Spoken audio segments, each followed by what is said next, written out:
দুই ম্যাচ শেষে ইউরোর গ্রুপ ইতে অদ্ভুত পয়েন্ট টেবিল, 4 দলের সমান 3 পয়েন্ট। তাই গ্রুপ পর্বের শেষ ম্যাচটা ডু অর ডাই হয়ে ওঠে সবার জন্য। হারলেই বাদ পড়তে হবে ইউরো থেকে, ড্র করলেই পড়তে হবে গোল ব্যবধানের সমীকরণের মার প্যাচে।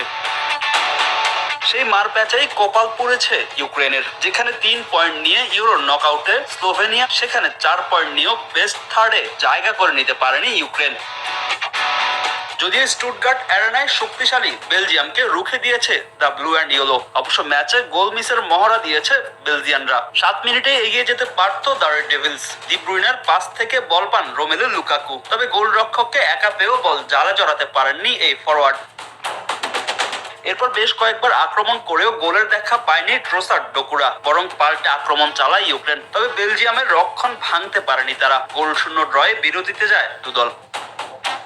দ্বিতীয়ার্ধেও গোল মিসের মহড়া অব্যাহত রাখে বেলজিয়াম। বারবার সুযোগ পেয়েও কাজে লাগাতে পারেনি তারা। শেষ পর্যন্ত ড্র নিয়ে মাঠ ছাড়তে হয় ডোমানিকো ফ্রেডস্কোর শিষ্যদের। গ্রুপে দ্বিতীয় হয়ে নকআউট পর্বে কেভিন ডি ব্রুইনার দল। অন্যদিকে গোল ব্যবধানে পিছিয়ে থেকে গ্রুপে চতুর্থ স্থানে থাকায় আসর থেকে বিদায় নিতে হয়েছে ইউক্রেনকে।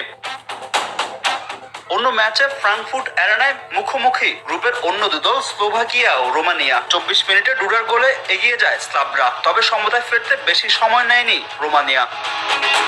37 মিনিটে পেনাল্টি থেকে ট্রিকোলোরিদের সমতায় ফেরান রাজভিন মারিন। ম্যাচে আর কোনো গোল না হওয়ায় ড্র নিয়ে মাঠ ছাড়ে দুদল। তাতে গ্রুপ সেরা হয়ে 24 বছর পর ইউরো নকআউটে রোমানিয়া বেস্ট থার্ডে জায়গা করে নিয়ে তাদের সঙ্গী স্লোভাকিয়া।